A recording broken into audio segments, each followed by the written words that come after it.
This is Alabama quarterback Jalen Milroe. The draft is about projecting forward as much as it is about evaluating the past. And to me, Milroe has the traits you can't teach.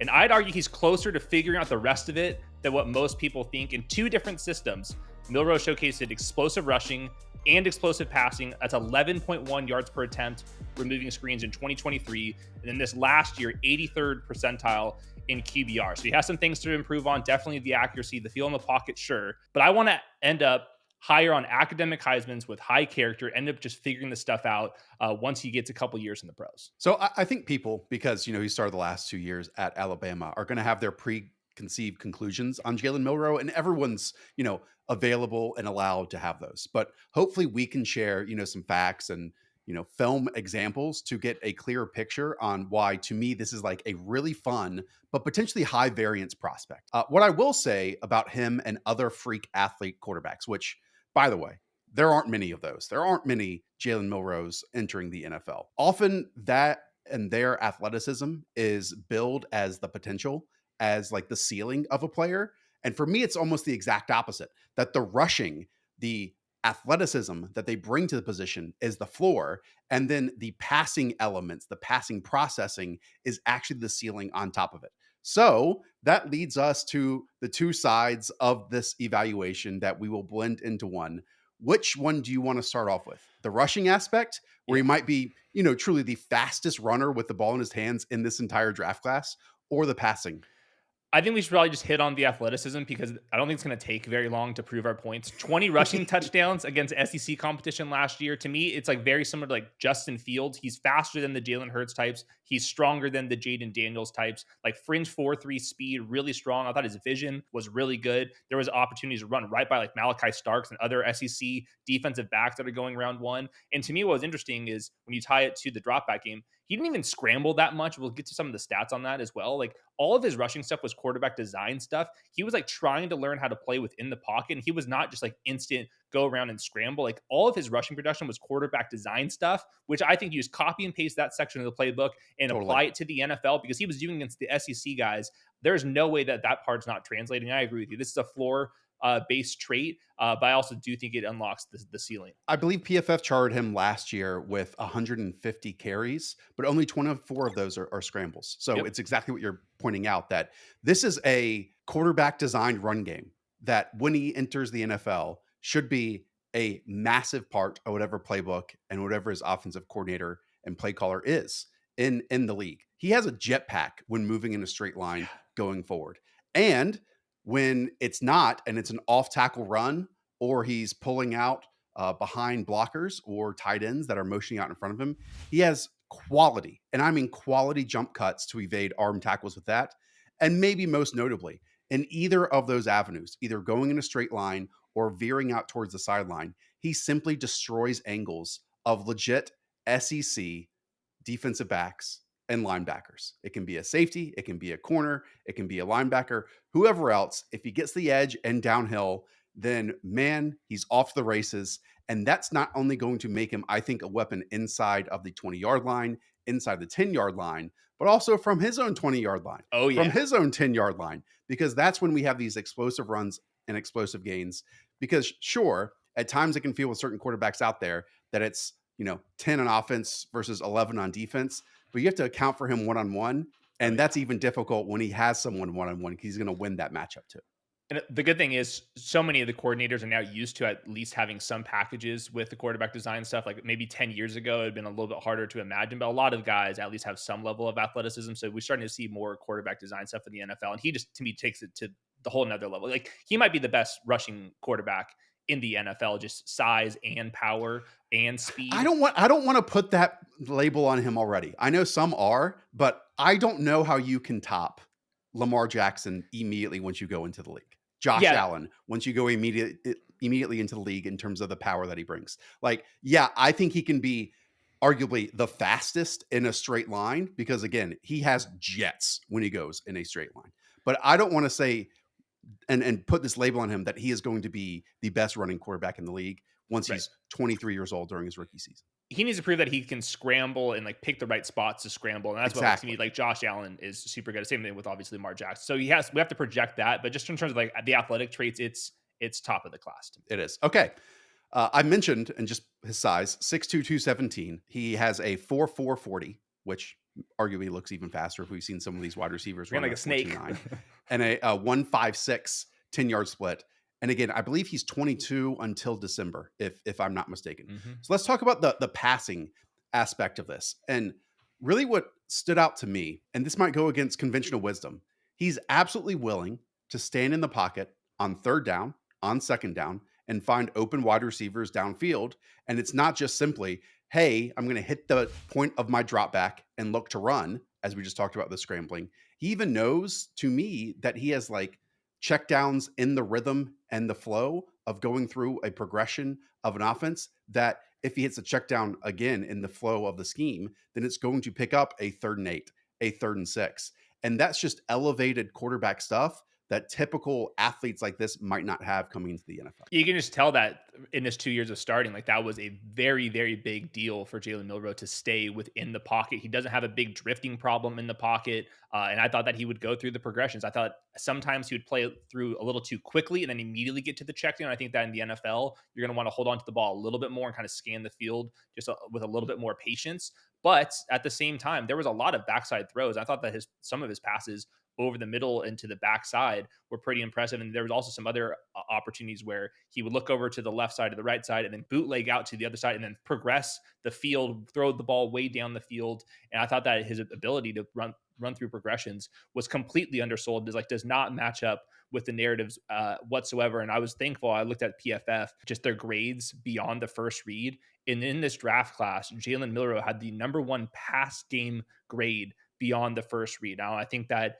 he didn't do it quite as often as some of the other quarterbacks, but that doesn't even include some of the rushing stuff. So I do think like for this type of tier, this guy to me, like he already sees the field better than like Justin Fields, in my opinion. After watching Justin Fields for our free agency videos and then watching the Jalen Milroe tape, I think that he actually plays within the pocket better than Justin Fields does today. Yeah, and I do think he's quiet in the pocket too, in terms of some of his movements to stick and like frame himself inside of the tackle box.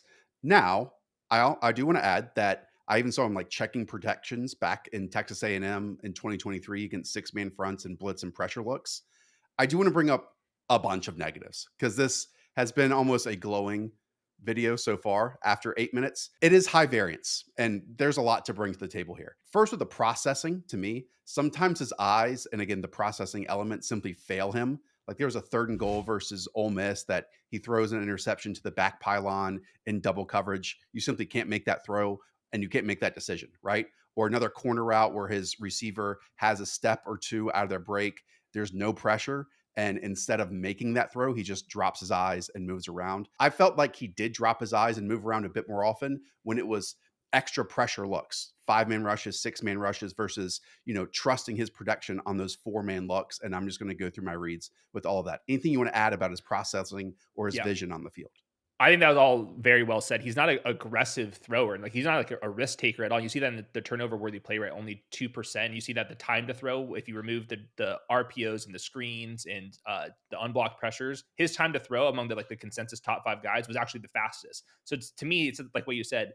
He wants to play this thing too quickly. And I thought that he left some throws on the table. And I think like the biggest thing is under pressure. He did take some sacks that he can't take. He needs to learn how to throw the ball away in those instances. But it's not like the worst I've ever seen, like the Will Levis type, some of the other like Malik Willis, like some of these guys that he's being comped to me, like those guys were like so far away where I thought it was a weakness for Milroe, but it's actually like not the worst starting point for him. And I'm even looking at Anthony Richardson, who arguably hasn't improved his accuracy since entering the NFL. He basically only played, his final season, and his completion rate was at 53.8%. And we know his ADOT was just, deep bombs down the field over and over and over again. We've talked about that a lot.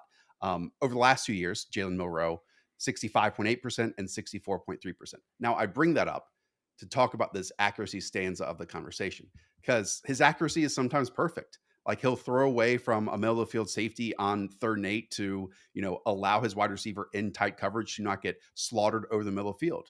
And then other times it's just simply not there. Like other times it ruins yards after the catch opportunities. There was a crossing route versus Arkansas. Placement makes the wide receiver get vertical leap. It's a catch. But again, that destroys maybe another 20 yards that could have been gained there on the ground if you put it between someone's numbers. And then other times it's just a flat out miss and not even on target. And that can happen on outside breaking routes, like against Missouri, again, on a 3rd and 8. The wide receiver can only get one fully outstretched hand onto it. This also happened against LSU, also on a 3rd and 8. Another one against Missouri on a 3rd and 12. I think part of it is that his passes don't have a lot of arc to them. Yep. They are very flat, which to me lowers his margin of error on these drive throws, on these outside throws, and on these long throws. Because we see it when you watch Shedeur Sanders. I've seen it when we're going to talk about Jackson Dart here in a little bit. Even if you underthrow some of these downfield throws, it gives your wide receivers a chance to go up and get it. But if you make them so flat, such missiles, then they have to be on target or Yep. not, and there's no margin of error. Yeah, I saw it the exact same way. Like in terms of the arm strength, can make every single throw. Like there's plays throwing the ball 60 yards without even stepping up. You can see throws on the run, absolute laser beams, and some of those intermediate throws. Like when he gets through the read and he throws it on target, it looks as clean as it gets. But at the same time, he's really bad in the really quick game part of it. Like he sails some throws there. And then, like you said, there's just never enough arc. And that this is like the jacked quarterbacks, like they all seem to struggle with this. So hopefully he maybe gets out of the weight room a little, but at least the chest and the shoulders. And then he can kind of just like loosen up a little bit. But we've seen other quarterbacks go through this and improve their accuracy a little bit. You brought it up with Anthony Richardson and his completion percentage versus Jalen Milroe. Josh Allen completed 56% of his passes, Jalen Milroe at 65%, and Josh Allen improved that. So it's something that he absolutely has to pick up. He did not look clean in the Senior Bowl, and I do think this is just something that he's going to be working on.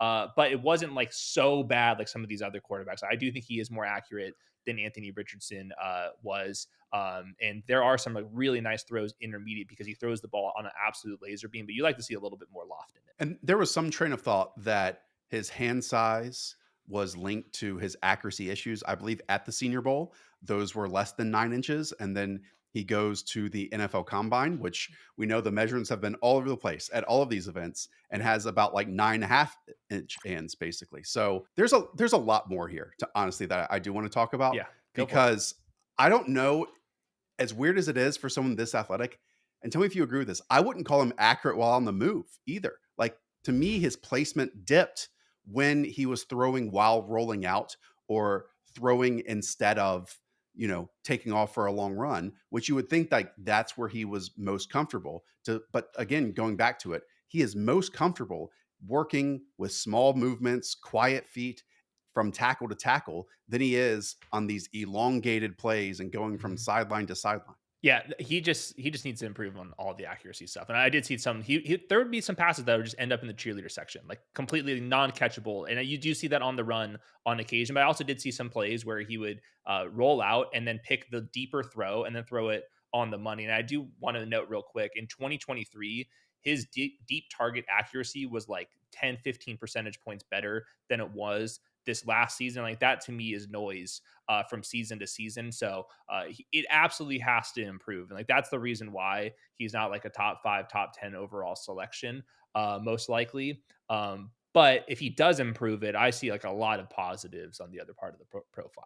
I also think the game needs to slow down for him. Like there were, I think, at least a couple of occasions. One against Auburn stood out to me where he literally threw the ball when he was 3 yards beyond the line of scrimmage and kind of caught in these two minds Mhm. a little bit. So just once the game does slow down for him, he already has this ability to look like he's playing the game faster than everyone else. So I'm excited to see that happen. Just going back to Anthony Richardson and that comparison, because I think it's a natural one that people out there do make. What I appreciated so much about Anthony Richardson's game entering the NFL was how he was impossible to sack.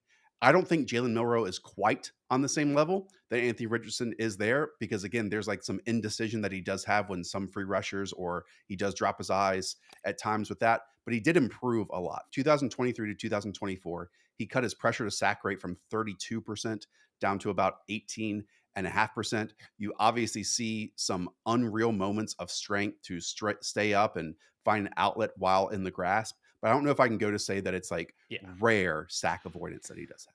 Yeah, I see the same way. Like Anthony Richardson was like Big Ben out there. Like even if you got your hands on him, like you're just like not bringing him down. Like there's a difference between what Anthony Richardson like 6'5", 245, and Jalen's what 6'2", 220. Like there that does end up mattering. You do see that in the sack numbers where Jalen's going to take a little bit more sacks.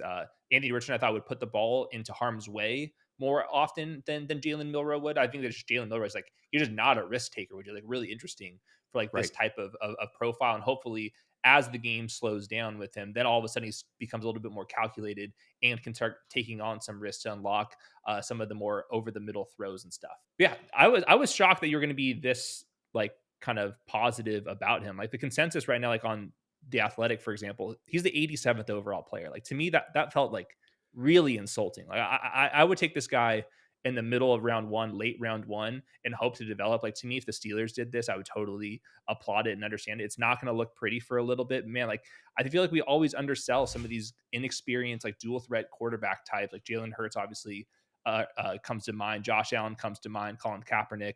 A lot of these guys end up being pretty productive players, and everything I hear about from Jalen Milroe in terms of character and stuff is like off the charts. Like people say was the best interview out of all the prospects. He won the academic Heisman, which I don't know what that means, but I do like it. So Yeah, I you and I totally would not get know it. anything about academic awards or anything No, like that. no, no. Yeah, I guess the perfect phrase to me to sum it up is that he can make a play right when it's wrong and wrong when it's right at the Hmm. exact same time. Hmm. And you're going to have to live through that. It's certainly progression is not going to be linear with him. That was the case this year. Like there were stretches of unreal games. You look at like Wisconsin, Georgia, then you look at like Missouri, LSU, and then they tagged Mercer at the end of that. There were some Hmm. stretches of awesome contests. And then he was downright terrible, I thought, against like South Carolina and Tennessee for, again, moments of those games. Had some other bad contests this year and definitely last year. So I don't know if you're going to get 17 games of the same exact player in his first season or his second season. But this is someone where already has some get out of jail free cards, some obvious areas where he wins. And I just think so many defensive coordinators around the league or just coaching staffs in general, like let's take the AFC North, for example.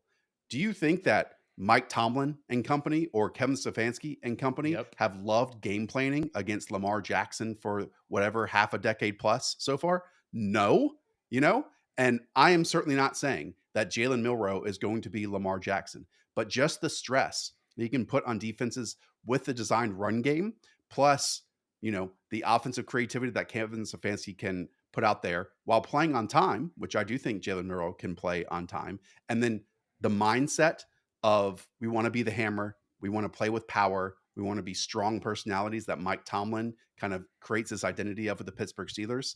Like he just fits in the AFC Yeah. North to me. Yeah, I think there's two connections there. With Tomlin, they just brought in Justin Fields, and one of the reports I read was that they wanted just more time with Justin Fields, and they can see division with that type of player, but they just didn't think that they had him for a long enough period. And then with Kevin Stefanski, back in 2023, new Browns offensive coordinator Tommy Reese was literally Jalen Milroe's offensive coordinator, and that season was even more productive than this last one. So I can see it being the Browns or the Steelers. I am looking forward to watching Jalen Milroe in the NFL. And I know there's a lot of dual threat quarterbacks that get a lot of hype and then don't turn out to do anything. I do think that Jalen Milroe is going to be closer to the side of being a real starting quarterback. And I think if he does turn into that, he will be an absolutely electric highlight reel type of player. I am certainly not commenters. Putting his accuracy issues, the passing element of his game that can be a bit of a roller coaster, and like throwing it under the rug, or throwing it under the bed. Like it is definitely evident. But that doesn't mean that he doesn't do real quarterback things or have legit quarterback footwork between the pocket. Like it's all there. And then all this added stuff is what the highlight reel is made out of because it's stuff that no one else is doing. The athleticism, the rushing is the floor that good quality coordinators are going to build an offense out of immediately to give the offense answers and yards and all of that. And then the passing, however high you can take it, is going to push the ceiling. And if the ceiling does come through, then there aren't many quarterbacks walking the earth that kind of have Yeah. this type of skill set. I'm glad we kind of reached the very similar conclusion here. I don't hear this opinion shared very often. So hopefully we're right. All right, that does it. As always, hit that subscribe button if you're new around here. Go and check out the other prospect profiles that we have on the channel, and we'll see you over there.